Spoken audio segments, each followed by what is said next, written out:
Hi friends, welcome to my channel. ఇప్పుడు నేను చదివి వినిపించబే చందమామ కథ పేరు గడసరి బేరం. చక్రధర పట్టణంలో చంద్రయ్య అనే దుకాణందారు ఉండేవాడు. అతను పాత వస్తువులు కొనే అమ్మే వ్యాపారం చేసేవాడు. ఒకరోజు అతను బేరాల సందడిలో ఉండగా రామన్న అనే అతను ఒక ఉన్ని గొంగలిని చుట్టగా చుట్టి పట్టుకొని అతడి దగ్గరికి పోయి, కొత్త ఉన్ని గొంగలి కొనాలంటే ఏమాత్రం ఖర్చవుతుందో చెప్పగలరా అని అన్నాడు. చంద్రయ్య రామన్న కేసి విసుగుపడుతూ చూసి, ఇది పాత వస్తువులు అమ్మే దుకాణం, కొత్త వాటి సంగతి మరొక చోట విచారించండి అన్నాడు. ఇది పాత వస్తువుల దుకాణం అని నాకు తెలుసు. అయితే అలాంటి వాటికి ధర కట్టేటప్పుడు అవే కొత్తవి అయితే ఎంత ఖరీదు అవుతాయో తెలుసుకోవాలి కదా అన్నాడు రామన్న. ఆ జవాబుకు చంద్రయ్య నవ్వుతూ, నేను కొత్త వస్తువుల వెలలో 4వ వంతుకు పాతది కొంటాను. దానిమీద రూపాయో అర్ధో లాభం వేసుకొని అమ్ముతూ ఉంటాను. మాట వరుసకు మీ దగ్గర ఉన్న ఈ పాత గొంగళి కొత్తదైతే 20 రూపాయలు చేస్తుంది అన్నాడు. రామన్న, ఇంతకు ఈ గొంగళికి 5-6 రూపాయల కన్నా ఎక్కువ ఇవ్వనవసరం లేదంటారు అన్నాడు.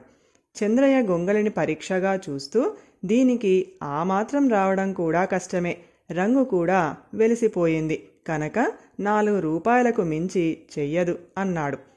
ఆఖరిసారిగా అడుగుతున్నారు, మరొక్క మాట చెప్పండి అన్నాడు రామన్న. చంద్రయ్య గొంగళిని తన చేతిలోకి తీసుకొని, ఇది చాలా పాత గొంగళి, నేత కూడా బాగా నలిగిపోయి దారపోగులు బయటపడుతున్నవి, ఇది 3 రూపాయల కన్నా ఎక్కువ చెయ్యదు అన్నాడు. రామన్న జేబులో నుంచి 3 రూపాయలు తీసి, బేరం 3 రూపాయలకు ఖాయం చేశారన్నమాట. సరే, ఇక గొంగళి పట్టుకుపోతాను అన్నాడు. చంద్రయ్య రూపాయలకేసి వింతగా చూస్తూ, మీరు నాకు డబ్బిచ్చి గొంగళి పట్టుకుపోవడం ఏమిటి అన్నాడు. ఇది మీ దుకాణంలోనిదే కదా, బయట వేలాడదీసి ఉండగా చూసి నచ్చడం వల్ల బేరమాడి కొనుక్కుపోదామని లోపలికి తీసుకుని వచ్చాను అన్నాడు రామన్న.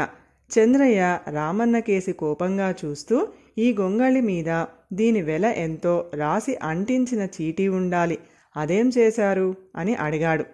ఆ చీటీ ఊడి కింద పడితే జాగ్రత్తగా తీసి జేబులో వేసుకున్నాను అంటూ రామన్న చీటీని చంద్రయ్యకి ఇచ్చాడు. చంద్రయ్య చీటీ కేసి చూసి, గొంగళి వెల 10 రూపాయలని స్పష్టంగా రాసి ఉంది, ఇష్టమైతే ఆ ధర ఇచ్చి పట్టుకెళ్ళండి అన్నాడు.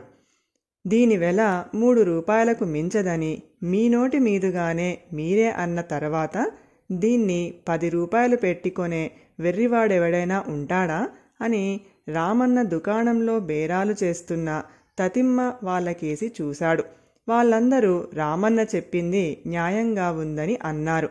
వస్తువు కొనడానికి వచ్చాడో అమ్మడానికి వచ్చాడో తెలియనీయకుండా అంత చాకచక్యంగా బేరం సాగించిన రామన్నను మనసులోనే మెచ్చుకుంటూ చంద్రయ్య అతడికి 3 రూపాయలకే గొంగలిని ఇచ్చేశాడు.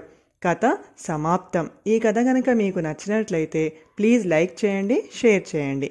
మరిన్ని మంచి మంచి కథల కోసం మా ఛానల్ని సబ్స్క్రైబ్ చేసుకోండి. Thank you.